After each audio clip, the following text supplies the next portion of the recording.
Hi Shahid, Ravi from ABP News. Hi Ravi, how are you? Hi, I'm fine. Shahid, लगभग दो decade हो गए हैं आपके करियर को और मुझे लगा पिक्चर के लिए 2 दशक हो गए। मैं बोला नहीं यार, 2 महीने हुए। मैं जानना चाहूँगा कि बॉक्स ऑफिस का प्रेशर कितना होता है एक फिल्म परफॉर्म करे बॉक्स ऑफिस पर। क्या अभी भी आप उस चीज़ को लेके काफ़ी नर्वस होते हैं और फिल्म रिलीज से पहले क्या कुछ आपके मन में चल रहा होता है, या ओवर द इयर्स आप सीख गए हैं कि यार जो भी होगा देखा जाएगा? मतलब कुछ बताएंगे इसके बारे में? जो भी होगा देखा जाएगा, पर तो लाइफ चलती है। तो I think that's always a good strategy to have. It's you always have to get up regardless of what happens, you know. That's how I lived my life. जैसे आपने कहा, मुझे ऑलमोस्ट 2 दशक हो गए हैं, 18 साल हो गए हैं। और नहीं, 19 साल होने वाले हैं इस साल, और अगले साल 20 हो जाएंगे। So I been here for a while.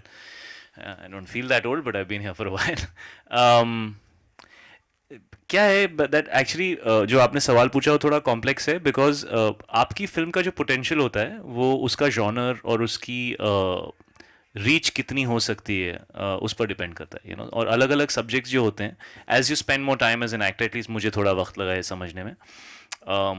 क्योंकि मैं थोड़ा एक्टिंग बैकग्राउंड से आता हूँ, मैं स्टारडम वाले बैकग्राउंड से नहीं आता। मेरे फादर जो थे वो एक्टर थे, यू नो। तो वो हमेशा बहुत प्योर वे में मुझसे डिस्कस करते थे। मेरी मॉम भी हमेशा से कलाकार थी, तो वो हमेशा कलाकारी की बात करते थे। वो बिजनेस की बात इतना शायद जानते ही नहीं थे मुझसे करने के लिए। तो वो शायद मैंने खुद समझा है। पिछले ये जो बैठे हैं ना मेरे साथ, इनको मैं 18 साल से जानता हूँ। 18 साल, 12, 13, 15 साल, जब भी मैच से पहले आए थे ये। तो हाँ, आई थिंक 15 साल हो गए। और जब भी मुझे कुछ भी नंबर्स का पता करना होता तो मैं इनको फ़ोन करता था। और अब फाइनली ये अपनी पहली फिल्म प्रोड्यूस कर रहे हैं, so I am very proud of Aman. ताली बजा दो यार प्रोड्यूसर Guys, ने। तो let's thank you, yeah. Thank you. आपका भी पहला दिन आएगा, लोग ताली बजाएंगे, अच्छा लगेगा, यू नो।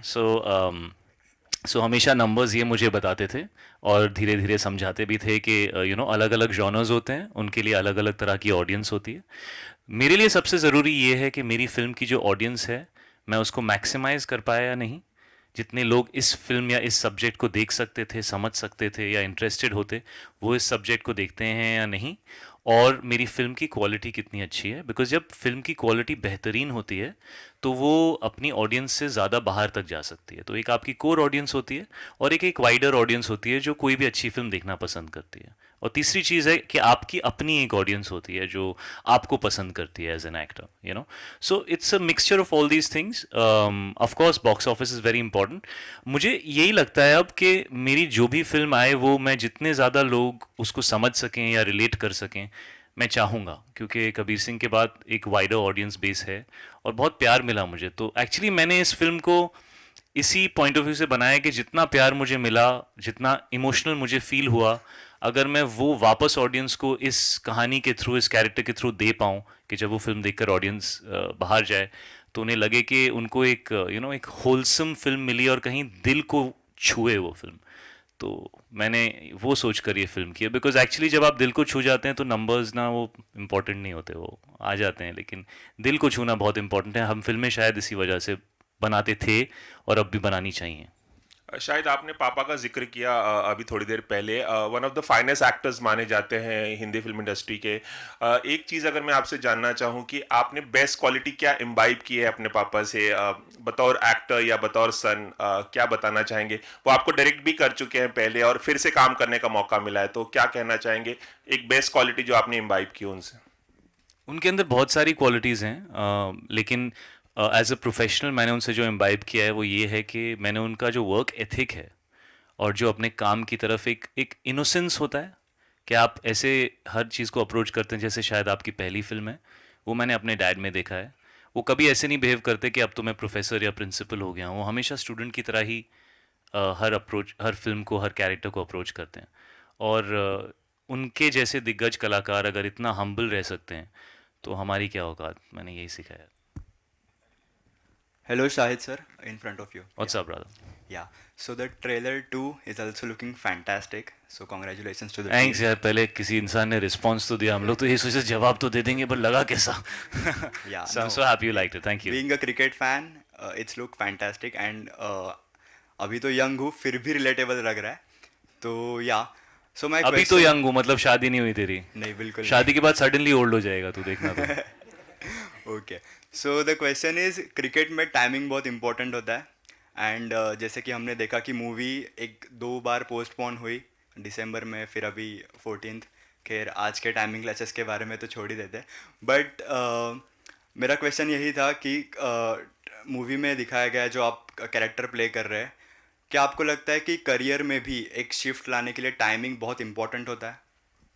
मुझे ना मेरे काफ़ी एक बहुत करीबी बहुत सीनियर लाइक फैमिली मेम्बर थे, उन्होंने कहा था कि जिन लोगों को ज़्यादा जल्दी सक्सेस मिल जाती है they are like you know very strong trees. और अगर आप देखें जब भी जोर की हवा चलती है तो बड़े पेड़ गिरते हैं, छोटे पेड़ नहीं गिरते, वो ऐसे मूव करके एडजस्ट हो जाते हैं।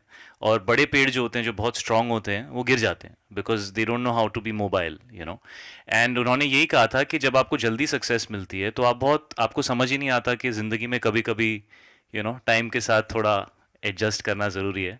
और जब थोड़ा लेट सक्सेस मिलती है तो क्योंकि आप शुरुआत से ज़िंदगी को फ्लेक्सिबली जीना सीख लेते हो कि भाई कभी सक्सेस आएगी कभी फेलियर आएगी, तो लाइफ में आप चलते रहते हो, कोई प्रॉब्लम नहीं होता। तो मुझे उससे ये सीख मिली थी कि कभी कभी थोड़ा लेट अगर सक्सेस आए तो शायद वो ज़िंदगी के लिए बेहतर है, बिकॉज इंसान भी तो अच्छा बनना है और कुछ सीखना भी तो है। सिर्फ सक्सेस लेके क्या करेंगे, हलवा बनाएंगे उसका? ज़िंदगी भी तो जीनी है। जी। शाहिद, मेरा सवाल आपसे है। यहाँ बाप। कैसी हैं आप? जी बस इतनी ठीक है। खूबसूरत लग रही हैं आज आप। Thank you, ये जो thank you बिंदी बेटा। लगाई है ना आपने आपने गेम कर दिया है, हाँ? थैंक यू तो थैंक साइड में तू क्यों शर्मा रहा है? तूने थोड़ी बिंदी लगाई है। जी। जी, तो मेरा मेरा सवाल आपसे ये है, अभी अभी आपने कहा कि आपके माता पिता दोनों बहुत, मेरा दो सवाल है इसी से जुड़ा हुआ। आपने कहा कि मेरे माता पिता दोनों बहुत टैलेंटेड एक्टर्स थे, तो क्या कहीं कोई हैं वो हैं। सॉरी आप सॉरी थे बोलेंगे मुझे घरे चपेट Sorry, पड़ेगी। sorry, sorry, तू sorry. होगा थे, हम तो हैं। Sorry sorry my parents are still very much in the zone.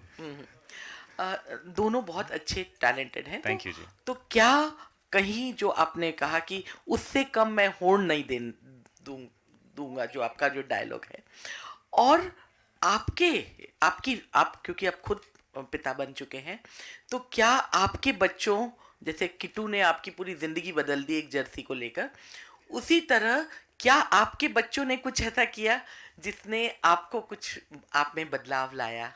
सबसे पहले तो आपका बहुत अच्छा सवाल है, और मुझे लगता है कि अगर मैं एक बाप नहीं होता तो मैं शायद इस फिल्म को नहीं निभा पाता जिस तरीके से मुझे निभाना था। शायद ये फिल्म भी मेरे दिल को इसलिए छू गई क्योंकि अब मैं एक पेरेंट हूँ, तो मुझे वो रिश्ता समझ में आता है। क्योंकि जब आप बेटे होते हो ना तो आपको कभी समझ में नहीं आता कि बाप को क्या फील होता है। चाहे आप कितना भी कोशिश करें, वो आपको हमेशा ऐसा लगता है why doesn't he understand me, why does he do this, why does let me be me, I want to be me, ये सब एक तरफ लगता है। लेकिन जब आप बाप बन जाते हो ना तो आपको सब समझ में आने लगता है कि आपके फादर या आपके मदर आपको जो भी कहते थे वो क्यों कहते थे। बिकॉज एक पेरेंट का जो अपने बच्चे की तरफ जो एक इमोशन है, लाइक मुझे ऐसा लगता है कि यू नो जब आप अपने 30s में पहुंच जाते हो तो आपकी ज़िंदगी एक खुली किताब होती है जो आप कहीं बीच में हो। यू नो अगर 100 पेज की पन्ने की किताब है तो आप कहीं 40-50 पेजेस पे हो। आपका हर रिश्ता जो है वो 40-50 पेजेस का बैगेज लेके चल रहा है। लेकिन जब बच्चे आते हैं तो वो एक नया रिश्ता होता है, उसको आप 1 से फिर से स्टार्ट कर सकते हो, और वो बागडोर आपके हाथ में होती है कि आप उसको कैसे निभाना चाहते हो। तो आई थिंक उसके अंदर एक इनोसेंस होती है जो बचपन में आपको महसूस होता था अपने रिश्तों के बारे में, वो आप फिर से एक्सपीरियंस कर सकते हो as a parent, you know. So वो चीज़ मैंने आफ्टर बिकमिंग अ पेरेंट समझी कि यार ये तो बच्चा इनोसेंट है, मैं जैसा रहूँगा ये मुझसे वो सीखेगा, और हमारी रिलेशनशिप यू नो उसका दारोमदार मेरे ऊपर है, यू नो। जब मैं बच्चा था तो मेरे पेरेंट्स के ऊपर था उसका दारोमदार, यू नो। सो वो बहुत बड़ी चीज़ है जो मैंने सीखी है। और दूसरा पार्ट क्या था आपके सवाल का? वो था कि क्या पेरेंट्स जो कि बहुत अच्छे एक्टर और सुपरस्टार तो आप बनते ही क्योंकि आप बहुत हैंडसम हैं, बहुत गुड लुकिंग अब है। मैंने आपको खूबसूरत बोला तो आप भी कॉम्प्लीमेंट दे रही हैं आपने, थैंक नहीं, यू। मैं ऑनेस्टली कह मुझे रही जो हूँ। चाहिए था मुझे मिल गया। जी जी, लेकिन एक्टर होने का कितना आपके ऊपर वो था, प्रेशर था कि प्रेशर नहीं था एक्चुअली, मुझे लगा ही नहीं था मैं एक्टर बन पाऊंगा, क्योंकि एक्चुअली ज़्यादातर लोग जानते ही नहीं थे कि मैं डैड का बेटा हूँ, क्योंकि मेरे पेरेंट्स सेपरेटेड थे और मैं बॉम्बे में नहीं रहता था। मैं बॉम्बे में काफ़ी लेट आया, और you know mom single parent थी, यू नो मैं और ईशान, मैं थोड़ा बड़ा था, ईशान तो बहुत ही छोटा था। तो मैंने कभी किसी को बताया भी नहीं, और तो मुझे पता भी नहीं था कि लोग एक्सेप्ट करेंगे या नहीं करेंगे। तो एक्चुअली फर्स्ट फिल्म जब मिल गई मुझे और बन गई, तो लोगों ने जाके थोड़ा वो टाइम पे आई थिंक गूगल होता था, नहीं होता था वो टाइम पे, I don't know if it was there, but nobody नहीं था ना 2003, रीडिफ, याहू याहू, हाँ।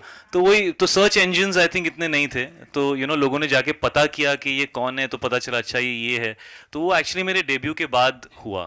तो मुझे तो लगता ही नहीं था कि मुझे मौका मिलेगा, लाइक मृणाल तो फिर भी टीवी की बहुत बड़ी स्टार है, मैं सीरियसली कह रहा हूँ, honestly, she was very very popular on TV. But मेरे लिए तो ऐसे ही था, ये मेरी पहली पिक्चर नहीं चली तो मेरा तो मतलब एकदम आउट हो जाऊंगा मैं। So I think it's a blessing that I am an actor. और मैं जानता हूँ लोग शायद ना माने इस बात को, क्योंकि मेरे पेरेंट्स टेक्निकली एक्टर्स हैं, लेकिन वो ज़्यादा लोगों को नहीं जानते थे। Hi everyone, Preeti here from first. Hi. Where are you Preeti? Hi, Preeti. तुझे तो होस्टिंग करनी चाहिए यार। Thank you. यार तू चले जा यार, वी डोंट नीड यू, है ना? प्रीति है ना यहाँ पे, और वैसे उसका नाम भी प्रीति है, तू चले जा। Okay, so Preeti here from first India Filmy. मेरा सवाल आप सबसे है कि इस मूवी से क्या कुछ इंस्पिरेशन मिली है या फिर क्या कुछ मोटिवेशन मिली है आप सबको? First side. नहीं, फर्स्ट डायरेक्टर, बिकॉज Okay. उन्होंने फिल्म बनाई है, Yeah. है ना? Yeah, I told this earlier also. I mean, the basic idea writing this story came from the thought that we all give value to a person on the amount of success he had. So we always quantify the success and see this person is greater and this person is much greater. But we might be forgetting the similar people around us having the same skills, but not as successful as they could be. So the idea of the story came from that point where we need to tell the story of all these people irrespective of their success. So these are the people all around us. So that's how it started, and then we thought it would be nice to have a sports background to the film, because the other fields might be a little different. In business, probably age is not a factor, physical agility is not a factor, but for sports, it's definitely a factor. So we thought, I mean, writing-wise, that would be a good barrier for the character to grow, because it's something which you can't do anything. So that's how it started, yeah. So,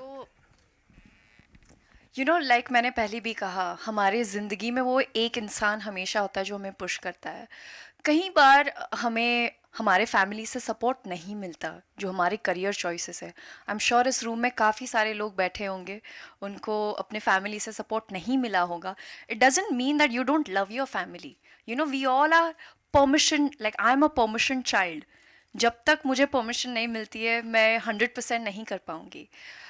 तो कहीं ना कहीं मुझे लगता है कि this film how it has impacted me, मैं आपको बताऊंगी। जो लास्ट फिल्म जिसने मुझे मेरा करियर चेंज हो गया। मैं BDS करने वाली थी, डेंटिस्ट बनने वाली थी, मैं शायद आपको क्लिनिक में मिलती, लेकिन आज मैं यहाँ पर आपके सामने बैठी हूँ। वो है 3 इडियट्स, क्योंकि उस फिल्म में मुझे ये सिखाया कि आप अपने दिल की सुनो।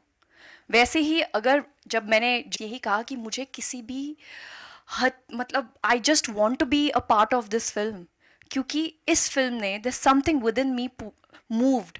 क्योंकि काफ़ी सारे चीज़ों की शुरुआत तो हम कर देते हैं पर ख़त्म नहीं करते, क्योंकि कॉन्फिडेंस नहीं होता, क्योंकि कोई कंडीशंस होती है, सपोर्ट नहीं मिलता।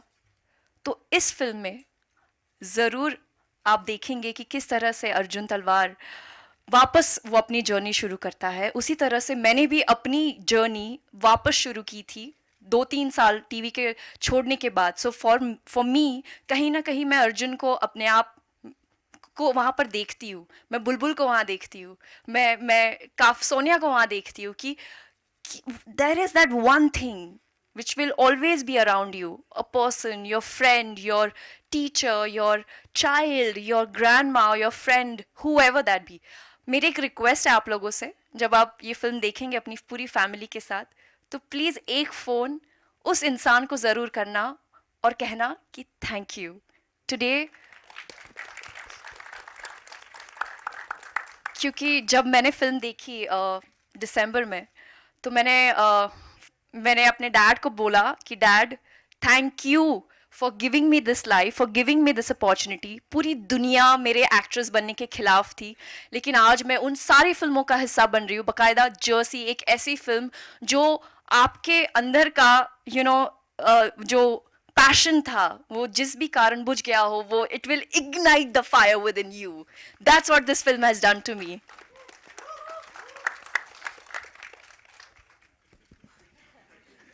मुझे डर लग रहा है इन्होंने जो जवाब दिया उसके बाद मेरा सब फुस फुस हो जाएगा, वीक ऐसा। नहीं, एक्चुअली मैंने बहुत पर्सनली कनेक्ट किया था, मैंने पहले भी बात की है इसके बारे में इस सब्जेक्ट के साथ, क्योंकि हमारा काम कुछ ऐसा है और शायद बहुत सारे काम ऐसे हैं जहाँ जब आप अपने मिड 30s में आते हैं तो बड़े सारे नए लोग आते हैं, लोग उनके बारे में बड़े एक्साइटेड होते हैं, और अगर आप बहुत ज़्यादा हाई पे नहीं होते अपने करियर में तो आपको ऐसा लगता है कि यार क्या लोग भी मुझे उतनी इंपॉर्टेंस देंगे, इतने सारे नए लोग आ रहे हैं, इतना सब कुछ हो रहा है। एक तरफ तो ये बात होती है, सो यू वंडर कि जो आपने अपने लिए सोचा था या जो आपको लगता है आप करना चाहते हैं, जिसकी वजह से आप अपनी फैमिली से, अपने बच्चों से इतना दूर रहते हैं, वो होगा या नहीं होगा। और दो तरह के लोग होते हैं, मुझे ऐसा लगता है 20s में तो सबके अंदर आग होती है यहाँ पे कि मैं ये करूँगा, मैं वो करूँगा, मैं सब कुछ करूँगा, और फिर लाइफ होती है। और मुझे लगता है 95-96% हिंदुस्तानी मर्द और कई औरतें शायद वो नहीं कर पाती जो वो करना चाहते थे। उनके जो अपने ख्वाब थे अपने लिए, उनको फैमिली के लिए, अपने पेरेंट्स के लिए, या अपने जो भी उनकी रिस्पॉन्सिबिलिटीज़ हैं उसके लिए, शायद उनको अपने आप को और अपनी चाहतों को पीछे करना पड़ता है और फैमिली की रिस्पॉन्सिबिलिटी संभालनी पड़ती है। और फिर एक वक्त आता है जब या तो वो आग उनके अंदर कम हो जाती है और वो लाइफ में शायद ठीक एडजस्ट कर लेते हैं जो भी है, लेकिन कुछ लोग ऐसे होते हैं, और आई थिंक बहुत सारे लोग ऐसे होते हैं जिनके अंदर वो आग कभी जाती नहीं है, वो जलती रहती है, जलती रहती है। और ये फिल्म उस कैरेक्टर के बारे में है जो रोज़ अपनी ज़िंदगी वैसे ही नहीं जीना चाहता, और वो एक दिन कहता है कि यार I want to feel alive, I don't want to just live, I want to feel alive. और वो उस चीज़ को चेज़ करता है जो उसे लगता है कि वो ऐसा कर सकता है शायद जो दूसरे लोग नहीं कर सकते, जिससे उसे लगता है कि क्योंकि उसका सबसे बड़ा डर यही है कि उसका बेटा भी उसे वैसे ही दिखेगा जैसे शायद लोग उसे देखते हैं, और वो बहुत बड़ी चीज़ है उसके लिए। तो वो उसको चेज करता है बिकॉज वो कहता है यार I want to feel alive. फिर जो भी हो, जैसा भी हो, वो देखा जाएगा। तो वो महरम के अंदर वो लाइंस भी हैं, क्या लाइंस है वो? ना है जो देखी जाए अब करम ही फरमाए, होना है जो देखी जाए अब करम ही फरमाए, कि अब मेरे करम जो हैं वही बात करेंगे दुनिया से, अब जो होगा वो देखेंगे। सो वो एटीट्यूड जो है, मैंने जब ओरिजिनल फिल्म देखी, इट ब्रोक माई हार्ट, मतलब it tore through my heart and it went and just I don't know connected with something so deep कि मैं इंस्पायर हो गया यार, बहुत मोटिवेट हो गया मैं। तो मुझे लगा कि ये कहानी तो मैं हिंदी ऑडियंस के पास लेके जाना चाहता हूँ। और किसी ने सवाल पूछा था कि डिले हो गई, टाइमिंग इंपॉर्टेंट होती है, आपने शायद यहाँ किसी ने सवाल पूछा था। तो मुझे एक्चुअली वियर्डली ये लगता है कि after Covid and after everything that has happened in the last 2 years, I feel ये फिल्म जो कह रही है ये हम सब के लिए बहुत ही एक बहुत इमोशनल एक्सपीरियंस होगा लेकिन आई थिंक बहुत मोटिवेटिंग भी होगा। तो that's what I feel. Hi, Shahid. Justin here from PTI towards your left. Here.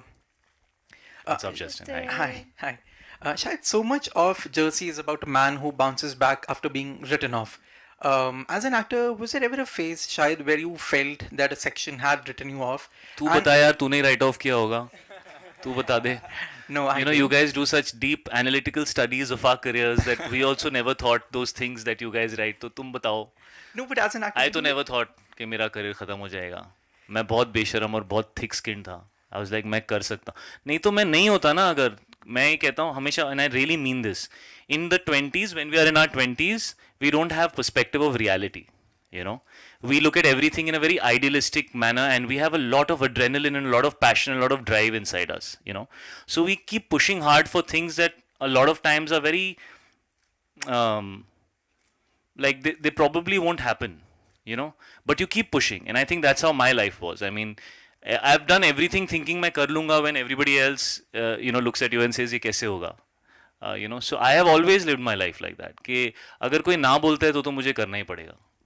तो ये मुझे जब ज़्यादा लोग बोलते थे ना ये वो तो मुझे लगता था अच्छा रुको टाइम आएगा, ब्रेव हार्ट के अंदर एक सीन है, पता है, जब वो स्कॉटिश आर्मी वेट कर रही है और सामने से इंग्लैंड की आर्मी आ रही है, और वहाँ पे वो मेल गिब्सन वेट कर रहा है, and he is just saying hold hold hold, you know. So in life you have to go through those moments, you have to hold, you know, let the world put you down, use it, it's fuel. And I really feel sometimes ease and success is more harmful for you than failure, because failure puts a lot of fuel in your system to work really hard, I think. Hi, hello everybody. Hello. Oh my god, Komal Nahara in the house, what's up? This question is actually, it can be answered by anybody or by everybody. The trailer suggests, and of course we know, Jersey is the story of an underdog. An underdog, and I've, through the years, over the years, one has seen that an underdog's story generally strikes a chord with the audience and clicks. The trailer also suggests that it looks very nice, you know, it just might click in a big way. Is it real life imitating real life that y'all are the underdog for 14th April? A very big film, KGF Chapter 2 is coming. Very big in terms of scale. Y'all might be bigger than that also. One doesn't know. One will know on 14th April. So, Gautam, beginning with you, how difficult was it to accept that you will be known as the underdog till the day of release? How difficult was it to plan your release on 14th April? Because the moment Lal Singh Chadda shifted, Right. I got a call from him that, you know, we are coming on 14th. So was it a difficult decision, or it wasn't? So the way I see it, I mean, there are a lot of well-wishers and a lot of friends who call me and ask me, I mean, KGF is coming, it's such a big film. Probably you shouldn't be coming on the same day. The way I see it, sir, I think good film always finds its way to the audience, and we are very confident about our product. And I don't see it as yeah, thank you so much, sir.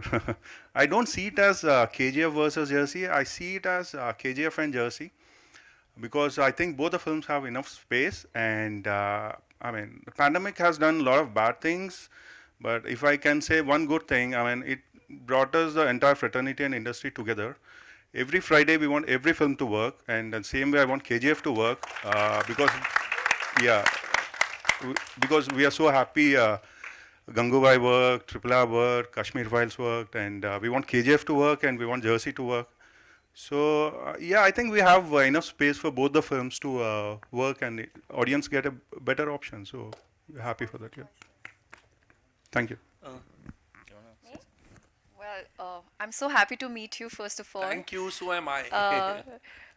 Sir, honestly, this week is so like the release week is so crucial, because Jersey is coming, KGF is coming, and I think we all are spoiled for choices. You know, it's a human drama. You'll see this lovely journey of Arjun Talwar. At the same time, you'll see KGF Chapter 2, which we all have been excited and waiting. So I think I'm the kind of person who watched Spider-Man and 83 on the same day, like back-to-back shows. So guys, I mean, I'm very excited for the film to come out, first of all, because it's my best, like, according to me, I feel like I'm really proud of this film. And second of all, it's coming out in theaters. Bollywood is coming. You know, we need to stand together. We need to celebrate each and every film. This story deserves to reach out to the wider audience, and I'm just happy for it to be coming out in theaters. So, Great. yeah. Great. Well, see, I'll go a little back before I come to answer your question, because my point of view towards these things is a little different. You know, after Kabir Singh, you know, everybody said, अब तुम्हें ना 150 करोड़ की film करनी चाहिए क्योंकि पैसा लोग लगा देंगे तुम्हारे ऊपर. You know, I was like, लेकिन वो लगा तो देंगे, लेकिन पिक्चर क्या होगी? You know, so I think एक स्केल्ड फिल्म बनाना और एक अच्छी फिल्म बनाना हमेशा सेम चीज़ नहीं होते. मुझे ये लगता है अच्छी फिल्में चलती हैं. तो KGF 2 अच्छी फिल्म होगी, ज़रूर चलेगी.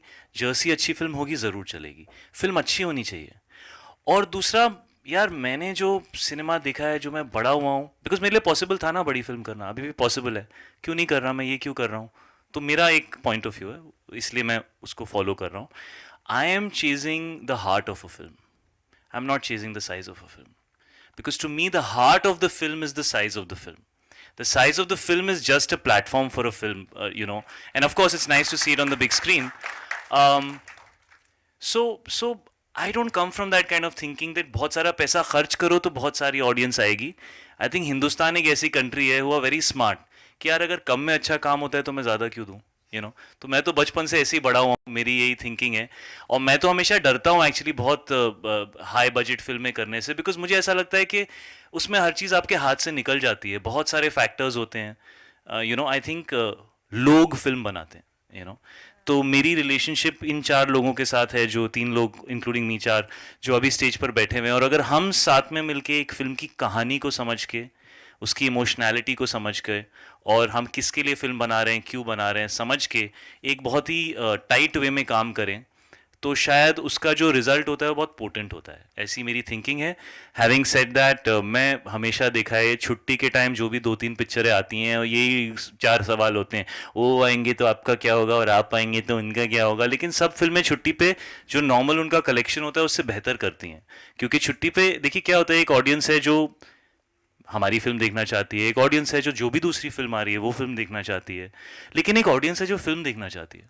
वो छुट्टी के लिए वेट करते हैं कि चलो यार फिल्म देखते हैं. So why should you not be the film that is in the theaters when everybody wants to go watch a movie, so you should not give yourself so much importance also कि सिर्फ मेरी वजह से लोग आएंगे. बड़े सारे factors होते हैं जिसकी वजह से लोग आते हैं, so that's how I look at it. I think film का दिल बड़ा होना चाहिए. मैं हमेशा उन्हीं फिल्मों को चेज करूंगा जिनका दिल बड़ा है. Hello, sir. Before we continue, we'll be taking just 3 more questions. Yeah. Last 3 questions. Hello, sir. Hello, sir. First of all, Brother, how are you? a very rousing trailer, a fantastic trailer. So, Thank you. I would like to ask you, I see a lot of similarity between Shahid Kapoor and Arjun Talwar because they both तूने started... Kabir Singh के time पे ये बोला था मुझे. नहीं sir, मैं पहली बार I'll take it as a compliment. Thank you.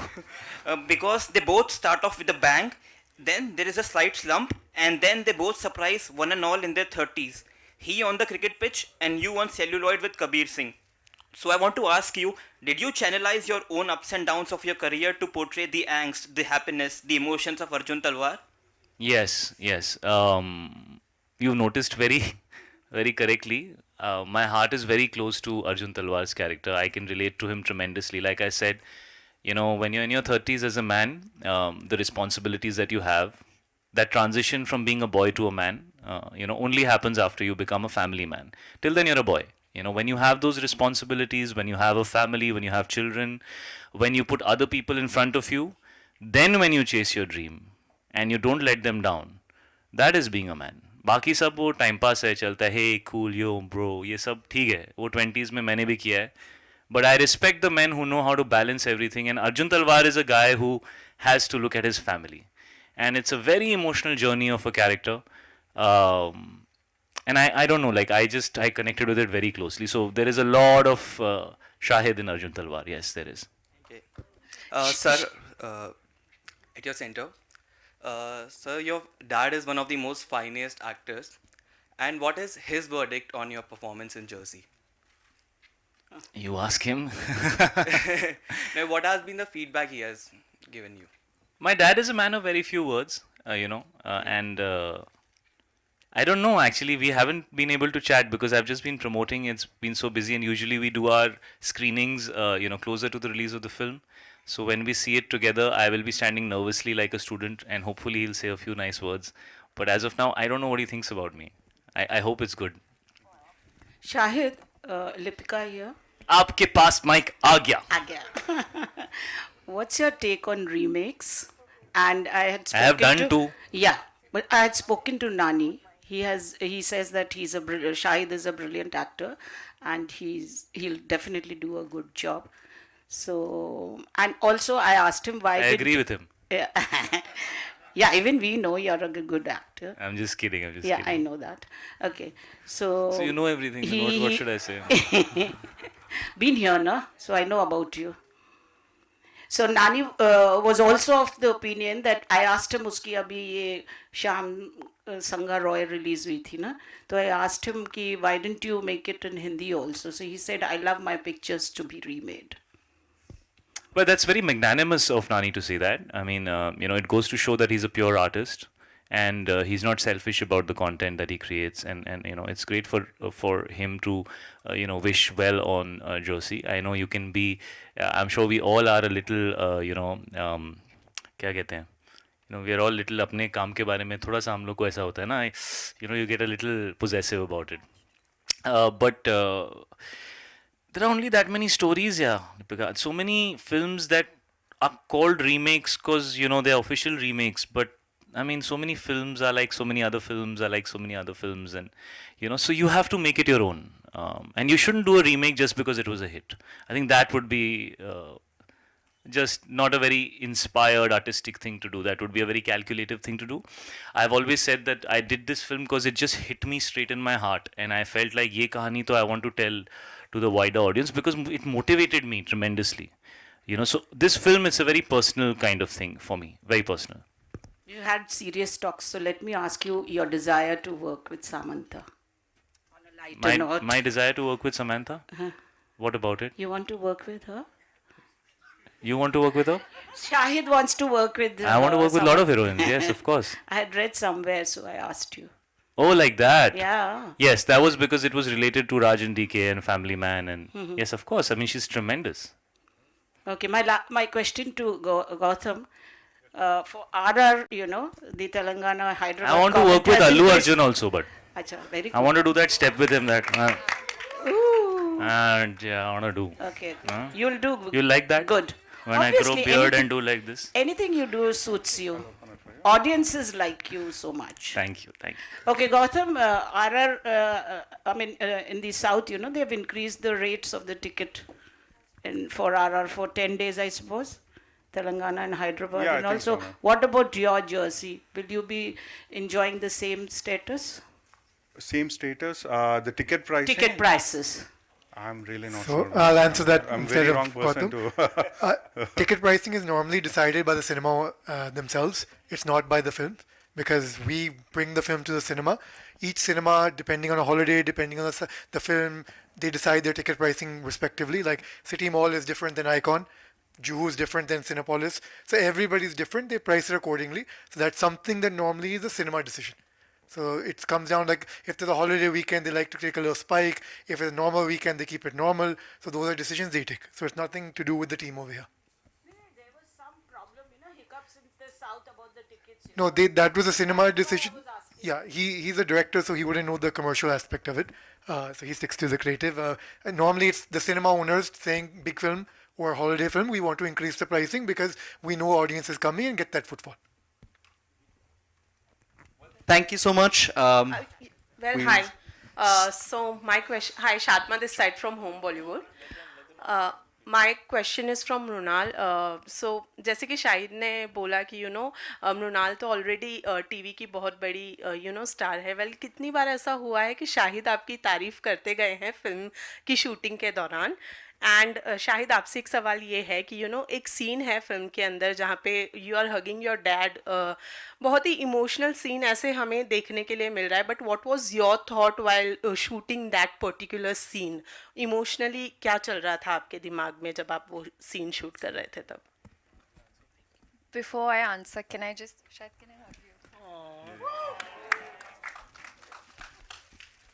you? Thank you for asking me that question. The first week of Jersey was very difficult क्योंकि यहाँ पे ऐसे कुछ ना कुछ होता था. मुझे याद है अमन के साथ मैं बैठी थी अपने रूम में और मैं रो रही थी. मुझसे नहीं होगा, ये बहुत डिफ़िकल्ट है. और सेट पर जब मैं जाती थी, जब हम अपने रिहर्सल्स करते थे, यहाँ पर अनिल सर नहीं है जो हमारे डीओपी है. मैं उनका भी नाम लेना चाहूँगी क्योंकि Anil sir, Shahid, Aman and Gautam sir, ये चारों they all are like my pillars. And coming from them, when they say, Mrunal, you can do it, it just makes you feel good कि हाँ यार मैं कर सकूँगी. एंड जो भी आप देखोगे 14 अप्रैल को, वो बोलेगा But having said that, I'm really blessed to be working with Shahid. It was my dream.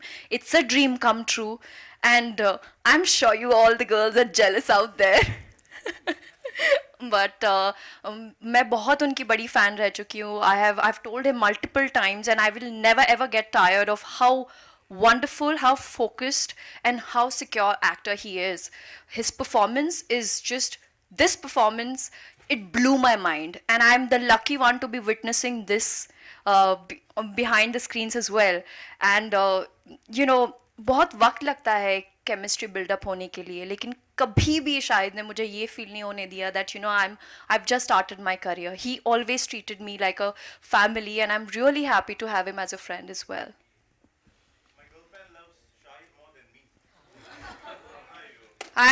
A guy actually left me because I was doing a film with Shahid. He's like, मैं कर लेता हूँ. Uncle मुझे लगा आप सो गए थे, मालूम है आप कैमरा रख के जो मस्त एकदम ऐसे थे आप, मैं 3-4 बार देखा कि अंकल सो गए क्या.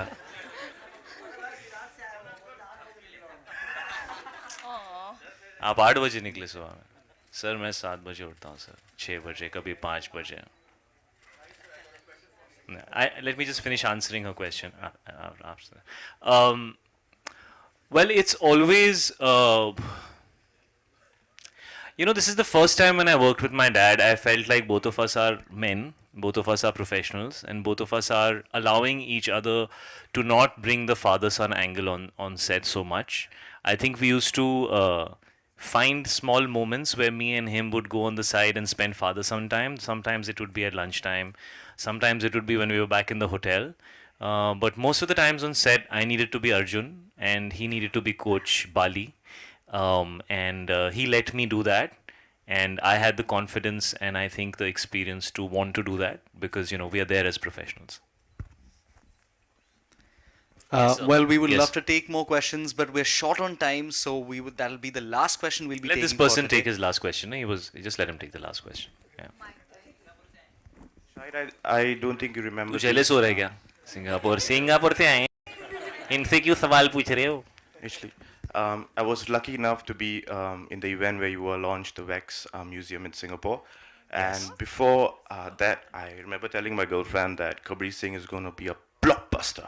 He forced me to watch it. And I was so happy that that movie turned out to be a huge blockbuster.